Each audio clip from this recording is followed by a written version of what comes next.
Intervinientes, para fines de registro, señora Vivanco, su nombre completo, buenos días. Buenos días, señor magistrado. Ángela Francisca Vivanco Martínez, Indica su número de cédula de identidad. 877. Gracias. Defensor, buenos días, para fines Muy de buenos días, su señoría. Jorge Luis Valladares Opaso, abogado defensor particular de doña Ángela Vivanco. El Ministerio Público, buenos días. Buenos días, señoría. Por el Ministerio Público comparecen fiscales Carmen Gloria Bitber, Marco Muñoz Becker, Andreas Kusch y abogado Rodrigo Caripán. Buenos días, señoría. Por el Consejo de Defensa del Estado comparecen los abogados Fernanda Muñoz Fabres, Rodrigo Álvarez Quevedo y Lupia Aguirre Bravo. Buenas tardes, magistrado. Por la querellante OTJ, comparece abogado creyente Tomás Reyes Arancibia. Buenas tardes, señoría. Por la querellante Codelco comparece la abogada Carolina Sepúlveda y el abogado Julián López. Gracias. Bien, intervinientes, sobre la decisión del tribunal. Luego de escuchar atentamente sus alegaciones y respecto a la solicitud de la querellante Codelco para aplicar en este caso la ley 21.595, el tribunal estima que ello sería improcedente por asunto de temporalidad y que en cualquier caso, desde la perspectiva de un derecho procesal penal garantista y conforme a lo regulado en los artículos 3º, 5º, inciso 2º, 7, 155, inciso 1 del Código Procesal Penal, solo se pueden imponer medidas cautelares en relación a los hechos y calificaciones jurídicas formuladas por la acusadora, por lo que en consecuencia se estimarán todas las alegaciones de dicha querellante para fundar medidas cautelares. Para decretar una medida cautelar, el tribunal debe ser capaz de establecer presunciones judiciales con los antecedentes o fundamentos expuestos por las interesadas, tanto para determinar la existencia del o los delitos imputados y la participación alegada, es decir, llenar fácticamente las reglas de las letras A y B del artículo 140 del Código Procesal Penal. Dicho aquello, este juez durante esta jornada de audiencia ha escuchado los distintos elementos de imputación contenidos en la investigación, con los que la Fiscalía y las querellantes sostienen la necesidad de establecer medidas cautelares y así también los alegatos de defensa que pretenden evitar la referida medida cautelar o bien proponer una distinta. Sobre el asunto, el tribunal aprecia, por una parte, que efectivamente existen elementos ilícitos comunes y patrones de ilicitud que brotan de los antecedentes o se pueden inferir de ellos. De partida, en los distintos hechos imputados en relación al delito de cohecho del artículo 248 del Código Penal, los mismos solo resultan explicables por la participación, por la intervención de la señora Vivanco Martínez, jueza titular de la excelentísima Corte Suprema, la que preside la tercera sala de ese tribunal cuando los mismos ocurren. Así también puede establecerse que en tales casos litigan abogados con los que aquella y su pareja, el señor Migueles, mantienen una estrecha amistad. Me refiero a los señores Vargas y Lagos, los que conjuntamente con el abogado Silver conformaban un estudio de litigante. En tercer lugar, cabe indicar que tales abogados representaban los intereses de la empresa CBM en los tres hechos imputados, empresas que en los tres casos expuestos a título de cohecho ganó los litigios en la tercera sala de la Corte Suprema presidida por la imputada, cuando ésta la presidía. Estos elementos surgen de antecedentes no cuestionados por la defensa, ya que se trata de hechos públicos, salvo la relación de amistad con los dos referidos abogados relación que el tribunal la tiene debidamente fundada con los antecedentes, con base en los antecedentes de las declaraciones de los señores Silver, Lagos, así como en las fotografías que dan cuenta de diversos encuentros sociales privados. Por otra parte, respecto de cada uno de los hechos imputados, puede asociarse un beneficio económico para sí, es decir, para la propia imputada o un tercero, su pareja, el señor Miguel, con quien aquella forma familia, donde probablemente en algunas materias ambos patrimonios se confunden y se usan conjuntamente. En efecto, en el caso relacionado con la resolución del 4 de julio de 2023, en la causa número 141.421 del año 2023 sobre un recurso de protección favorable para la empresa CBM en perjuicio de Codelco, por el que se ordena la entrega inmediata de cierta maquinaria y el término de una cuantiosa retención de dinero, ocurre que un día después de dicho hecho, el imputado señor Miguel recibe para sí, de parte de los abogados Vargas y Lagos, un pago en dólares americanos aproximadamente 15.600, suma que usó en el pago de productos bancarios que mantenía en el Banco BCI, hecho que se articula con los antecedentes aportados por los movimientos de la cuenta bancaria del imputado, la declaración del señor Silver, del señor Lagos, del señor Sáez, de la señora Fernández y del señor Dering. Mensajería de texto entre el señor Sáez y Fernández, así como el comunicado del señor Cornejo, que informa al señor Máximo Pacheco, alto ejecutivo de Codelco, el acuerdo de dicha protección sin que la misma haya sido pronunciada, cuestión que ratifica este último en su declaración. Cabe precisar que los hechos que posibilitaron el resultado del recurso, además de los intereses personales de la imputada en la causa y la amistad con los litigantes Vargas y Lagos, no declarada, estando obligada a ello, fueron a través de ciertas maniobras dolosas de la señora Vivanco descritas en la formalización que alteraron el orden de la vista del referido recurso, lo que permitió el pronunciamiento del fallo en un tiempo mínimo, menos de 5 días, cuando el promedio de días para que esas materias sean falladas en la tercera sala era de 68 días según estadística del propio Poder Judicial. En segundo lugar, respecto a la resolución sobre un recurso de aclaración, rectificación o enmienda de fecha 28 de septiembre de 2023 sobre materias ya antes desestimadas por la Ilustrísima Corte de Apelaciones de Copiapó, se posibilita la concesión porque dicho recurso ahora es interpuesto respecto a la resolución del caso 1, es decir, asegurando la radicación a la tercera sala de la Corte Suprema, la que coincidentemente era nuevamente presidida por la señora Vivanco. El resultado de ese recurso de aclaración, rectificación e enmienda, sostenido por los imputados Vargas y Lagos, obligó a Codelco, en favor de la empresa CBM, a un pago cuantioso de más de 4 mil millones de pesos por retiro de maquinaria, pago que en definitiva se concreta con fecha 11 de diciembre de 2023 a la empresa CBM, donde parte importante de esos recursos fueron transferidos a una tercera empresa, Movitec, la que giró en favor del referido estudio de abogados Lagos, Vargas y Silver una suma de casi 200 millones de pesos. De tales dineros se entregaron alrededor de 14.000 dólares americanos al imputado señor Migueles en la oficina de los abogados Vargas y Lagos en pago por las maniobras con infracción a sus deberes que ejecutó la señora Vivanco Martínez para favorecer los intereses de la referida empresa y con ello la de sus amigos recién indicados. Tales dineros se usaron en viajes al extranjero de los imputados señora Vivanco y Migueles, así como en el pago de gastos de productos bancarios de la primera. Estos hechos se acreditan por los movimientos de las cuentas bancarias de los imputados, las declaraciones de los coimputados señores Pizarro, Lagos, Peñalosa y georreferenciación del teléfono celular señor Migueles, según los informes policiales en la materia y expuestos en la audiencia. Finalmente, en relación con la resolución en una causa diversa sobre un recurso de queja que incidía en agregar nuevos costos a solventar por Codelco en favor de CBM asociados a reajustes e IVA por la desmovilización de maquinaria, recurso de protección, los abogados imputados Vargas y Lagos logran que se acogiera el referido recurso que significó para Codelco el desembolso de más de 1.000 millones de pesos en favor de CBM, dinero que se pagaron en una cuenta personal del abogado Lagos el día 14 de julio de 2024 para luego, el 17 del mismo mes, pagar al imputado Migueles una suma aproximada de 45 millones de pesos en dólares americanos, como retribución a las gestiones efectuadas por la imputada señora Vivanco, gestiones todas con infracción a los deberes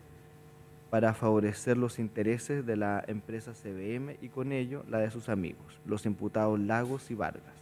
Estos hechos, en opinión del tribunal, se solventan con las declaraciones de los señores Lagos, Pizarro, Ovieta, Velázquez y los informes policiales de georreferenciación expuestos en la audiencia. Los hechos de corrupción contenidos en los 3 casos anteriores, a saber, las irregularidades ejecutadas por la imputada para apurar la vista del recurso de protección, la abstención de la imputada para declarar su interés personal en el juicio, así como la amistad que mantenía con los imputados Vargas y Lagos, no declarada, litigantes en los 3 casos revisados, unidos a la posición transitoria de la imputada, señora Vivanco, como presidenta de la tercera sala de la excelentísima Corte Suprema, la que evidentemente conocía el vínculo de los imputados recién indicados con la empresa CBM, para favorecer a esta y con ello a los referidos abogados Vargas y Lagos, quienes retribuyen sus actos ilícitos con beneficios económicos, los descritos anteriormente, configurando así, sin duda para este tribunal, delitos de cohecho. En concreto, el proceder de la imputada violó los autos acordados de la excelentísima Corte Suprema en materia de probidad, la regla del artículo 8 de la Constitución Política de la República, el artículo 1 de la 20.880 sobre propiedad y los numerales 1 y 15 de los artículos 195 y 196 respectivamente del Código Orgánico del Tribunal. A mayor abundamiento, no se puede dejar de observar como hecho que devela el especial interés personal de la señora Vivanco en la empresa CBM, que luego de los hechos descritos a título de cohecho, ejecuta actos orientados al aseguramiento del cumplimiento de sus fallos, así queda de manifiesto en oficios remitidos a la imputada por la ministra señora Oces, jueza de la Erupción de Apelaciones de Copiapó. En cuanto a la participación atribuida, este tribunal observa que, dados los hechos anteriormente establecidos, en base a los antecedentes en cada uno de ellos invocados, donde la imputada señora Vivanco ejecuta directamente actos ilícitos para beneficiar los intereses de la empresa CBM y con ello la de los abogados Vargas y Lagos, maniobras con las que se consumaron los 3 hechos delictuales referidos, por lo que se recibe una recompensa económica que ingresa a su patrimonio, se concluye que la señora Vivanco Martínez es autora directa de los 3 delitos de cohecho establecidos en la formalización por la acusadora. Por otro lado, y en relación a la ley de lavado de activos, este tribunal considera que, dada la actual regulación del inciso penúltimo de la letra B del artículo 27, no cabe duda que se ha perpetrado un delito de lavado de activos por el ingreso de todo parte de los dineros ilícitos producto de los delitos de cohecho en el patrimonio de la imputada, y luego su uso, conforme a lo establecido anteriormente, es que la imputación es correcta y así la acredita este tribunal, donde evidentemente la señora Vivanco Martínez es autora directa de dicho ilícito, toda vez que ella y su pareja ingresaron tales recursos al sistema financiero y comercial de la manera descrita en los párrafos anteriores. En cuanto a la objeción de vaguedad de los antecedentes probatorios invocados por la Fiscalía y las querellantes, alegados por la defensa, este juez no la comparte, ya que la misma es abundante en indicios precisos y determinados, múltiples y no contradictorios. Muy por el contrario, los mismos se articulan unos con otros para generar una presunción sólida de cada uno de los delitos imputados y la participación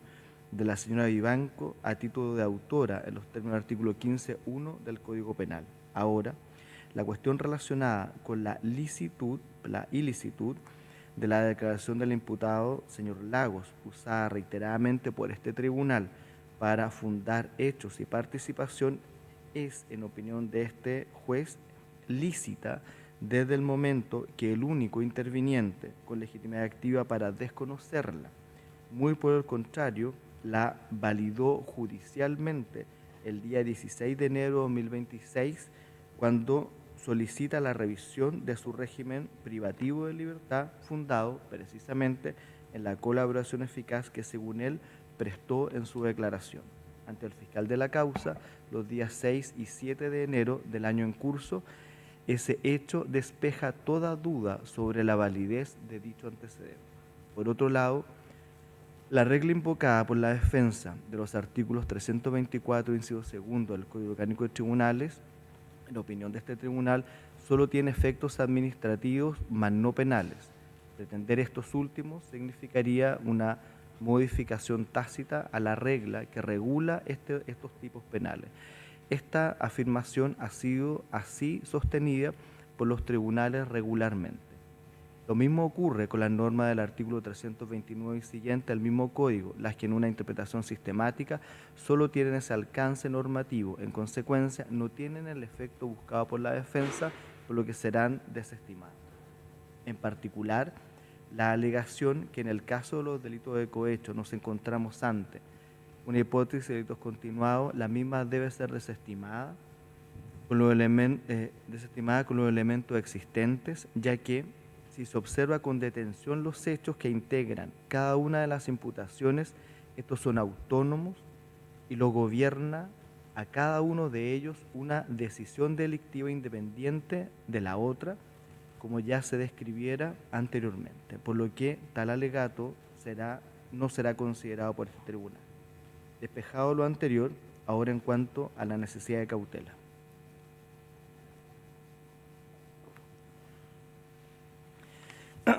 La defensa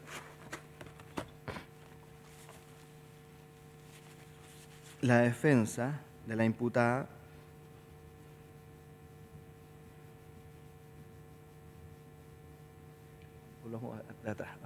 despejado lo anterior, ahora respecto a la necesidad de cautela. La defensa ha sostenido que la imputada se encuentra amparada por la regla del artículo 13 de la Convención Interamericana sobre Protección a las Personas Mayores. En efecto, ese es un hecho cierto. La regla antes invocada establece ciertas condiciones para el tratamiento de medidas cautelares que pudiesen privar de libertad a una persona adulta, pero la regla no establece una prohibición de encarcelamiento, sino que esa norma prevé un sistema donde deben hacerse compatibles los derechos inherentes a la persona humana en iguales condiciones al resto de la población del país. Es decir, no establece una prohibición de encarcelamiento, sino de igualdad de condiciones de trato, de condiciones carcelarias, a objeto de asegurar la no infracción de los derechos que emanan de la persona humana. Y por otra parte, o a mayor abundamiento, como le indicara la querellante Codelco, en la opinión de fecha 12 de junio del año 2017 del Instituto Nacional de Derechos Humanos sobre personas mayores y enfermedades en fase terminal o neurodegenerativa, esa opinión es consistente con la Convención Internacional antes referida, vigente y ley a nivel constitucional al menos, dado que lo que dice esa opinión es que el Estado puede eventualmente, en caso de personas condenadas, adoptar medidas de cumplimiento alternativo en casos calificados, es decir, cuando se verifiquen las condiciones de enfermedades terminales o neurodegenerativas. Y en ese orden de idea, insiste en que la obligación mayor del Estado es asegurar condiciones carcelarias de igualdad en el trato para el acceso a los derechos, especialmente aquellas acciones de salud que están destinadas a alargar la vida y a tener buenas condiciones, no a que se impida el uso de la herramienta de la privación de libertad en fase cautelar o en casos de condena.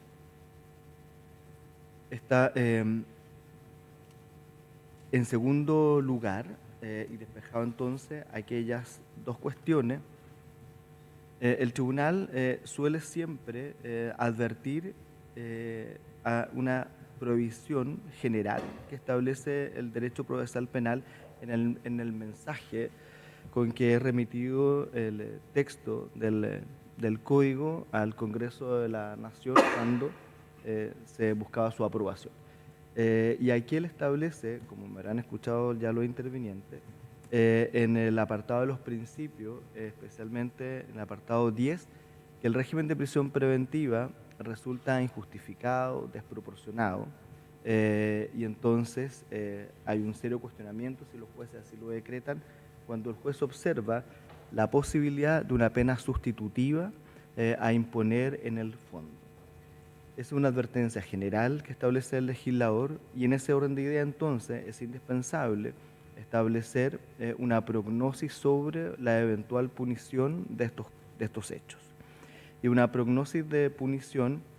lo que debemos tener en consideración es que la imputada se presenta ante el tribunal amparada por una morigerante, su reprochable conducta anterior,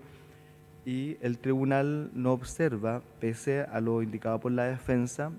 la concurrencia de una segunda modificatoria, como sería la del artículo 11, numeral 9, por la sola circunstancia de estar disponible para los actos del proceso, sino que ésta requiere de elementos adicionales que permitan despejar elementos más o menos centrales en la investigación. Dicho aquello entonces, la regla de la pena, la regla típica del artículo 248 bis del Código Penal prevé la imposición de una medida privativa de libertad de reclusión menor en su grado máximo a reclusión mayor en su grado mínimo, es decir, ocupa los tramos de 3 años y 1 día a 10 años de privación de libertad en la modalidad de reclusión. Y esa norma debe ser leída con la regla del artículo 251 quinques, inciso primero, que establece un agravamiento para los casos que la norma, allí lo establece. Específicamente, en nuestro caso, sería que la imputada ejecutó los actos ejerciendo jurisdicción a la época de la comisión, y en ese orden de idea, ese agravamiento significa que no se puede imponer el mínimo de la pena o el mínimo de la misma. En este caso, no se podría imponer el tramo inferior de la reclusión de 3 años y 1 día a 5 años de dicha medida, por lo que entonces la pena para el caso de las situaciones de cohecho, de delito de cohecho, se traba de 5 años y 1 día a 10 años de privación de libertad. Y tratándose entonces de figura reiterada, corresponde aplicar la regla o del artículo 74 o el 351 del Código Penal o Procesal Penal respectivamente, y acá siendo más beneficioso para el tratamiento del imputado en una perspectiva garantista, la del Código Procesal Penal es la que debe aplicarse, y con ello elevarse la pena en 1 o 2 grados. En un escenario conservador, el alza en un solo grado sitúa la pena de reclusión en 10 años de 10 años y 1 día a 5 años de dicha medida, por lo que entonces la advertencia del legislador en el mensaje del Código Procesal Penal no produce efecto y no debe inhibir en principio al tribunal para la imposición de la medida cautelar alegada por la Fiscalía y la querellante. Por lo demás, el tribunal no puede dejar de observar el número de delitos y la naturaleza de los mismos. Respecto a esta última cuestión, la naturaleza de tales delitos, debemos tener en consideración la época en que estos ocurren y que los efectos de tales ilícitos se han extendido en el tiempo, dadas las circunstancias particulares de los mismos, afectando en definitiva el sistema de justicia en su integridad. Y cuando digo que se afecta el sistema de justicia en su integridad, estoy pensando en las cuestiones de independencia y principalmente la independencia externa que deben mantener los jueces frente a las decisiones a las cuales estamos obligados día a día, dañando en consecuencia la expectativa legítima que tienen los ciudadanos sobre ese sistema de justicia y en particular del debido proceso que esperan los justiciables se les otorgue en un tratamiento igualitario en la aplicación de las normas que lo regulan y luego también en la decisión del fondo. En esos términos, entonces, esa afectación, por ejemplo, a través de esa garantía, genera un efecto expansivo y afecta en definitiva al propio Estado democrático de derecho porque cuestiona las bases sobre las cuales la República se construye para asegurar derechos y libertades a todas las personas. En consecuencia, el tribunal, luego de estas reflexiones, concederá y decretará entonces el régimen de prisión preventiva respecto de la imputada señora Ángela Francisca Vivanco Martínez.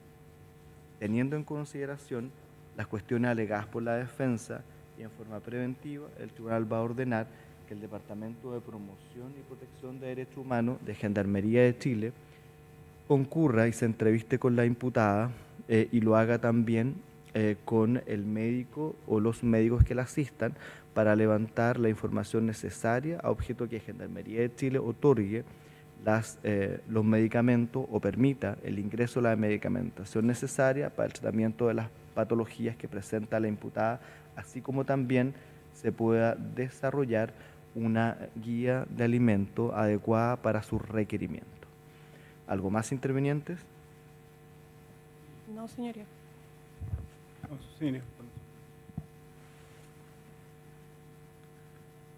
Copia de audio solamente se la pueden ver. Defensor, ¿algo más?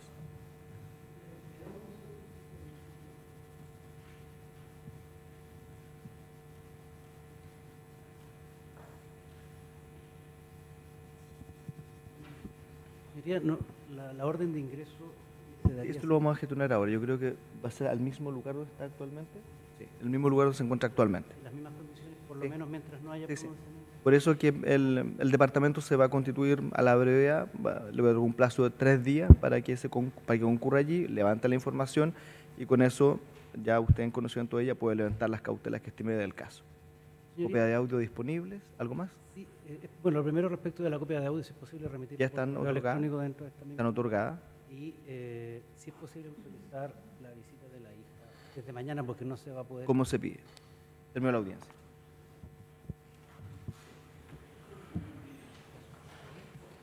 Señoría,